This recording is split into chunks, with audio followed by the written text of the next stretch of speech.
Good morning, students. Today I am going to take lesson 3rd of civics, that is the salient features of the constitutions 2. Here we have to study about the directive principle of state policy, meaning and welfare states. So let us read the lesson, meaning of the directive principle. The directive principles are the guideline to be followed by the government or in the governance of the country. It is in part 4th of the constitutions and it comes under article 36 to 51. The directive principles are not a substitute for law of the country. They are called directive principles because the government has to take them into considerations while making law. These principles are not found in any other constitution of the world except those of India and Ireland. So, directive principles are the guideline to be followed by the government in the governance of the country. Now, what are the sources of the directive principle of state policies? The first and foremost source is the Irish Republic, which contained the principle of social policy for the guidance of the legislator.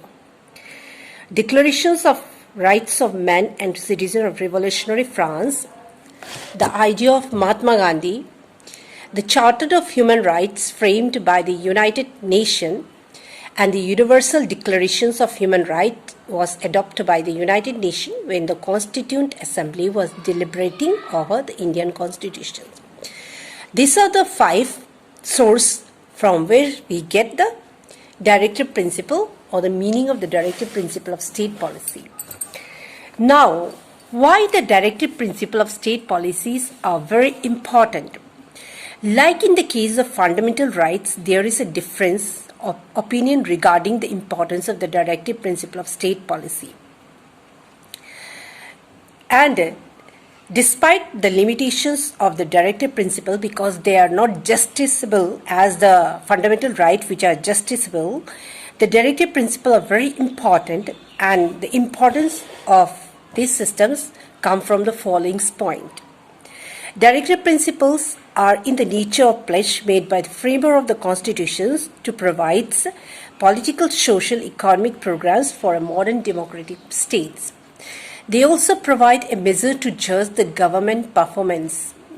They give guidelines to the government to make law and draft their policy according to the fundamental principle. The directive principle direct the government to move towards the goal of welfare states. Enlighten and educate the peoples of what they can expect from the politicians to whom they vote to power. They provide a directions to court in respect of safeguarding the right of the citizen. And since public opinion backs the directive principle, the goal of establishing social and economic welfare is clearly laid out before the government. So, these are the reason why the directive principle of state policy is very important. First, we can ask and we can reflect the idea of justice, liberty, and equality mentioned in the preamble. It also makes it clear that in case of any conflict between the directive principle and the fundamental rights, the former will prevail. This is because the welfare of the people as whole is a paramount importance over than of an individual.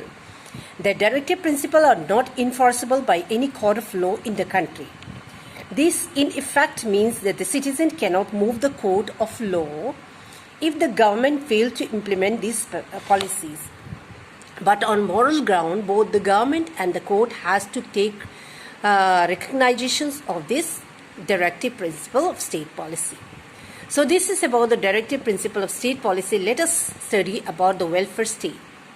A welfare state is a state which seeks to ensure the maximum happiness of maximum number of people living within territory, which means that the government has to provide maximum happiness to the maximum number of people living within the particular place. The Constitution of India seeks to establish India as a welfare state.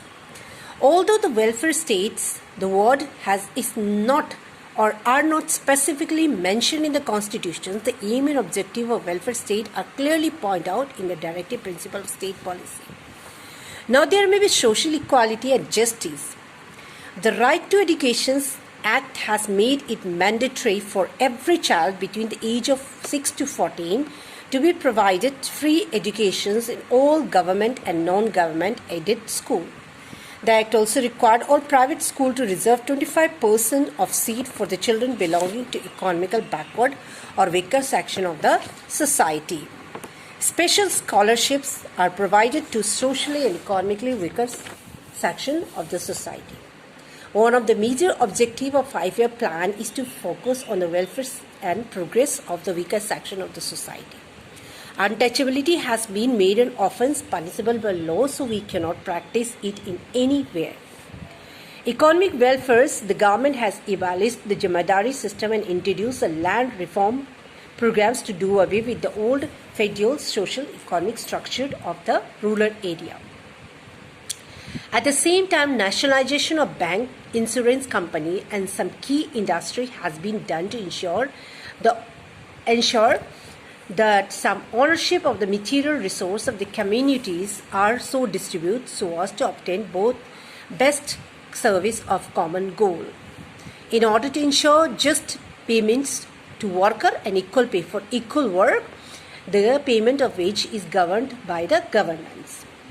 So it means that 8 hours of work or more than 8 hours of work, everybody, whoever working in a field, any field has to be given the same pay for the same kind of work. The Pradhan Mantri Fasal Bima Yojana was launched on January 13, 2016, and under the schemes, farmers will have to pay uniform premiums of 2% for all Kharif crops and 1.5% for all the Rabi crops. Under the PMFBY, there is no upper limit on government subsidies. And even if balance premiums 90%, it will be borne by the government. A special upliftment scheme called the Jan Dhan Yojana was announced by the Prime Minister. Under the schemes, bank account has been opened for the poor, and each account has a life insurance of for 30,000 adding to the 1 lakh accidental insurance benefit already available to the account. The government has launched various programs such as integrated rural development programs, rural landless employment guarantee programs to help the poor. So in every field, the government is uplifting the poor or the weaker section of the society, and at the same time, the National Food Security Bill 2013 was passed by the Parliament on September 12. 2013, called the National Food Security Act, provides for food and nutritional security for ensuring access to adequate quantity or quality of food at affordable price to people to live a life with dignity and for matter connected thereafter or accidental therefore. At the same time, pregnant women and mothers entitled to nutritious milk and maternity benefit of about Rs 6,000 for each month was given. The central government also provides fund to state in case of short supply of food grains. Public distribution systems to be reformed, and the eldest woman in the household, that is 18 years or above, will be the head of the household for the issue of the ration card. There will be a state and district level redresses mechanisms.